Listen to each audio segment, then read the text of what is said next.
Alrighty, welcome back to the RLT YouTube channel. Today we got a little purple steel mirror match at Winterspell League. We're going to be on the draw starting game 1 here. So we're going to look, we see a hook, a strength, a Lexington, and cards that cost 2. We're going to keep the hook, the strength, and the Lexington.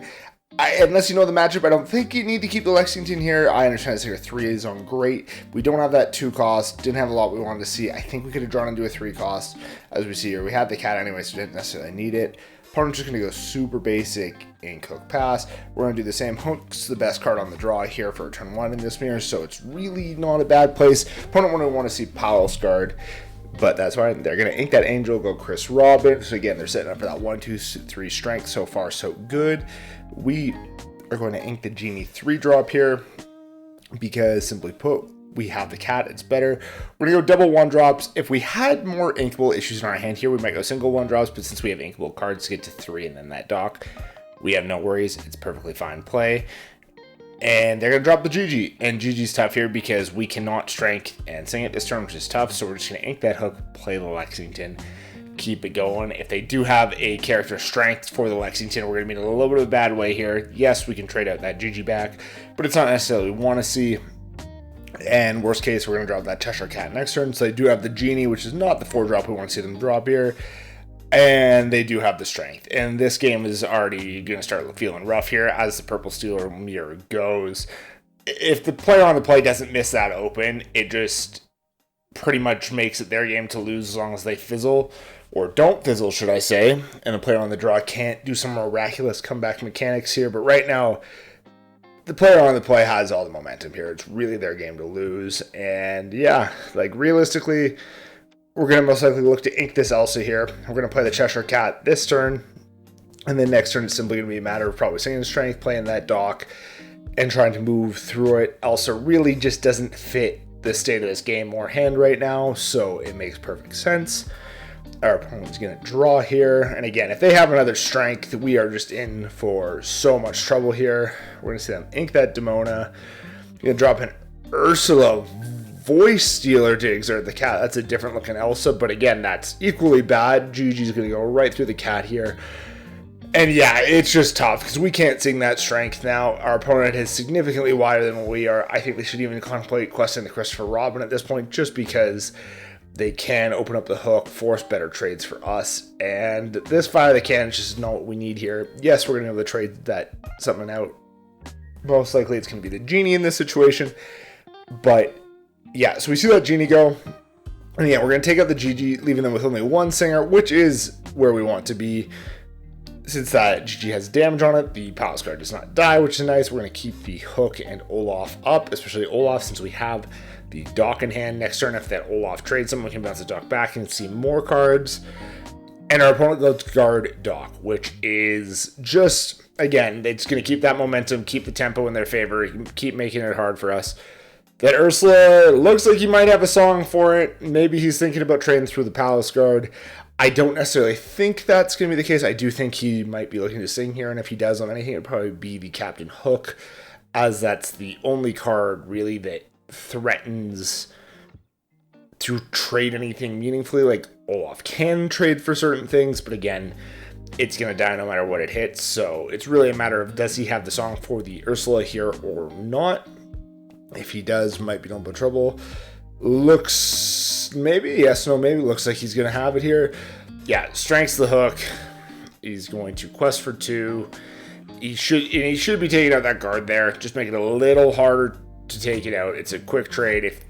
And then if we want to do that, Olaf can go back through hook.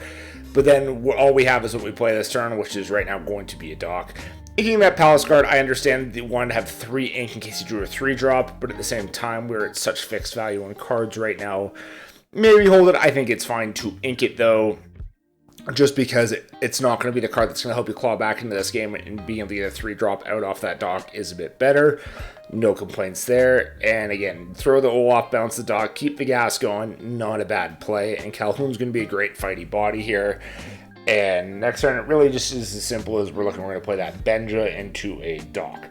But for what our opponent's going to do here, you get a Tigger, bounce the Calhoun back, which is a choice. I feel like it's also a tell, because I would say they either have a Demona or a Dock in hand if they're choosing not to bounce their own Dock back, simply because they need to keep the gas going, and by choosing to bounce the Calhoun over their own Dock just feels like a tell to they have more gas on their own, or it's just a misplay. We will see. And again here, if we ink this Elsa, we go to 6 ink, and it doesn't really change what we're doing. I think we're just still always going to go Benja Calhoun here, and I think we're going to ink the Elsa fairly consistently, just because realistically we need to keep drawing cards through that Dock, and by holding it, we're not like...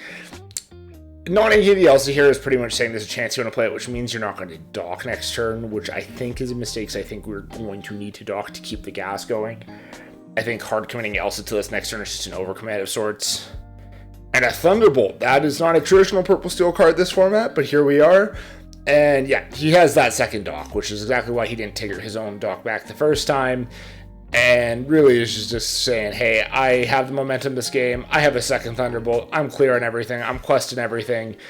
This game is pretty much mine. You can do what you want, but you're not going to win it. And Yzma is a good card. Really not in this situation, though, because it is not going to do anything to contest this board state. You're 99% of the time, it's going to go sideways to draw those cards. That's just not what we need in this situation. Again, the opponent's questing for 7 here, going to guaranteed 17. We can't contest this board state. This game is over, and it's realistically you can pick it up and go to game 2 here, but I understand wanting to see it through and seeing what you can do, especially with a card like Angel in hand. It needs to be able to draw more cards, but realistically, it's just too little too late. And yeah, again, we can't clear this board off. There's no way, no how. Even if we play an Angel, chuck a Snowball, you're not stopping your opponent from getting 3 here. Like, it's too far gone. So that's game 1. Game 2, we are going to be on the play now. So where you want to be in this mirror match, quite frankly, it just allows so much more tempo.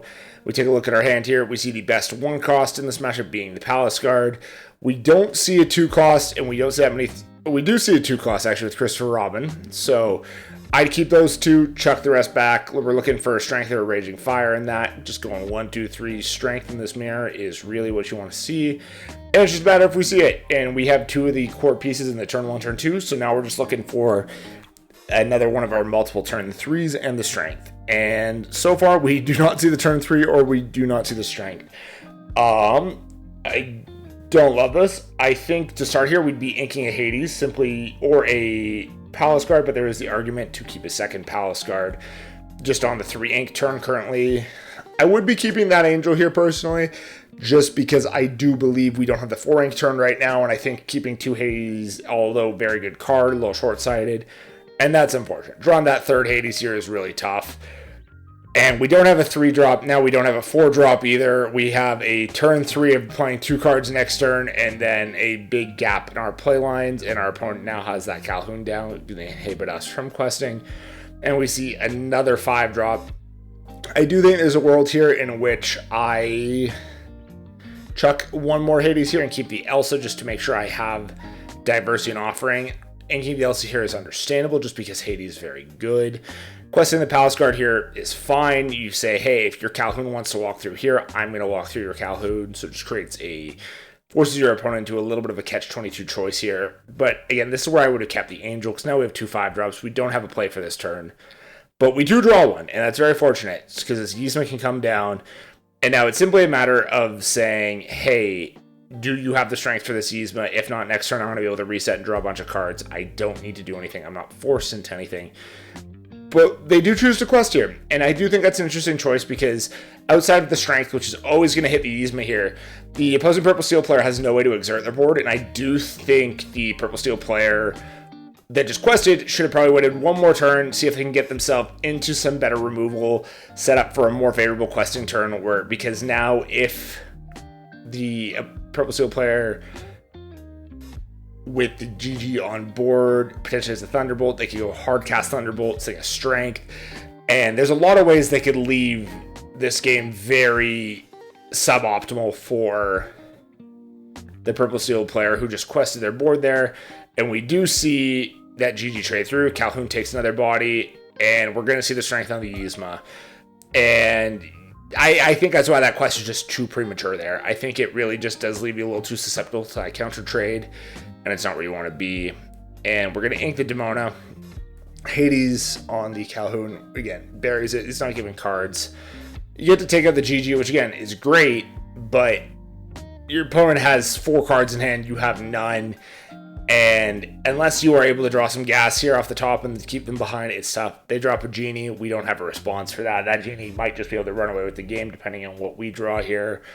Opponent inks an Angel, which I do think is an interesting choice here. I think Angel could be a very strong way to reclaim this board back a little quicker, so I might have considered handing it. And we draw a Dock off the top, which is nothing short of a miracle given this situation.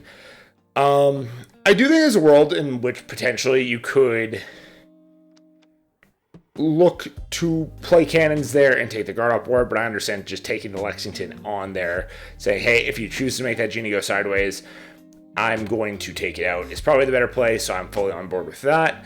Have the cannons next turn to take out the guard, and you're saying, hey, I'm racing. If you catch me if you can, but I'm going to start moving. So ball's on their court now. We see a second Genie come down, and now it's just, again, a game of can they deal with the Lexington? Is there a Thunderbolt coming down for it? And there is. And that feels really bad because I think that was going to be how the opposing Purple Steel player clawed back into the game. And they passed floating 2 ink, which to me just screams like, if you have it, you have it. If you don't, you don't. And we're racing now. They're saying, hey, like, I have more bodies. Your bodies can't really fight, so I'm going to go. And I think it's very fortunate that it worked out to draw into the Dock there, into the Lexington, and force the Thunderbolt. And yeah, like that Cobra is forcing 17. Like if they were, say, at 15 and couldn't deal with it, I think this game would be a lot further gone. But I think that Cobra pushing 17 really just kind of put a bow on this game. And I think it's kind of a miracle in terms to get away with it, because if the Dock isn't drawn after the Hades turn with no hand, and this game might be in a very distant spot, but it pushes game 3. So back on the draw. Let's see where we are. We see the 1-drop. We see the strength. We don't see a 2-drop, and we see a 3-drop. If this is me, I'm keeping the hook. I'm keeping the strength. I'm punching the rest back. Yes, you can be safe and play a double 2-drop on 2. But I'm a risk it for the biscuit kind of guy personally. I want to see that Calhoun on 2. I want to see the optimal cards. This is not quite it, so that's what I'd be doing. But it does look like they just elect to keep here, which again, it's a safe line. It's mitigating your upside off what you could do. So I don't love it. I don't hate it. So the Chris get inked for a hook. Not the ideal on the play. Again, I think you want the Palace Guard always is what it is. So we're going to see go hook, raise them a hook of our own, which again, I think is fine. I think I would have potentially, I think that's fine. I think keeping the Olaf and the other guard's fine. We see a guard inked for a guard and a hook, which is interesting, which says he could have played a guard on one, the opponent on the play, and he didn't, which I think is a misplay, but that's fine. We're going to play Calhoun of our 2. Best 2-drop we could play here. Very lucky to draw into that when we did. And yeah, we're going to ink this Olaf, play our 3-drop, and then we're at the point of saying, hey, do you have that strength? Because if they have a strength and they can blow up the Genie, I think we are in a tough spot. If they don't, I don't hate where we lie. We see a Mulan come down, which is not a very traditional Purple Steel card. We've seen a few non-traditional cards come here. Here's one of them. So, yeah, Mulan trigger discards. We're going to ink the Elsa. We've spent 1, and we're going to spend 2 more here. It looks to be on a Dock, which should not go to your discard, should go on the board. Comes out. And again, does he find the removal in those 2 zones? If he sees a strength, I think it is simple as you strength the Genie here, and you force the Calhoun and hook to take the Cheshire Cat if you want to do that. And it's just bad news bears, in my opinion, here for strengthening the Calhoun here is a choice. I actually just stopped me mid-sentence. I can't. That's shocking. I think the Genie had to go. I think if you get the Genie, it just kind of says this game's over.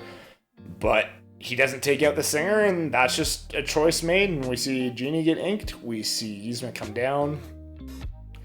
And I do think we use the Genius thing strength here, take out the cat by using the hook to finish it off. We just got to get that 3-cost Singer off board. Everything else is, it's not ideal, but at least forces the opponent to trade through the board state here. And we pass. And now it's a matter of, does this Yzma live to see another day? If this Yzma can live a turn and we can say Ink Demona play, also draw 3, it's not going to. That Ursula Voice Stealer is just coming through in force. I think we should see this Genie get traded out here. I think it should just be as simple as hook X into there. Yep, and that goes. And the opponent just says, I got gas in my car, let's go racing. And that's really it. I think inking Demona here is a choice. I understand not wanting to give the opponent cards. On the flip side, we're also running ourselves out of gas and we are behind in this. And I don't think you can necessarily afford to run yourself out of gas in these moments. I think you have to give yourself the chance to draw through this game, and relying on a single Genie to do so is a big ask.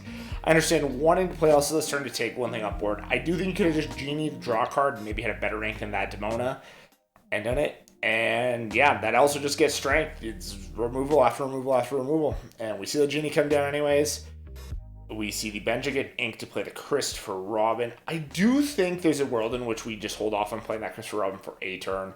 We're not in a position where we can race, so we'd want to play the bench anyways. But the Genie just gets Thunderbolted anyways. Opponent quests for 3. Chris isn't fighting anything. And again, I guess he's fighting somebody. He's fighting that Palace card. So he takes out 1, but again, opponent top decks a dock, and this is just absolute worst case because they're going to be going to 11 here.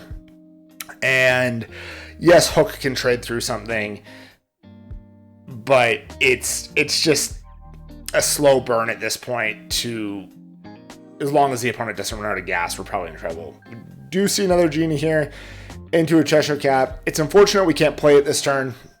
And Ursula should have 1 damage on it for trading through there the turn before, and we use the hook to take it out. But unfortunately, it's just a matter of now, does this Genie live? Because if the Genie can live and we can leverage the Cheshire Cat, we're in trouble. The Genie cannot live though. It just can't. It's not meant to be. Cheshire Cat's not going to get leverage for another turn. Opponent's going to go to 12.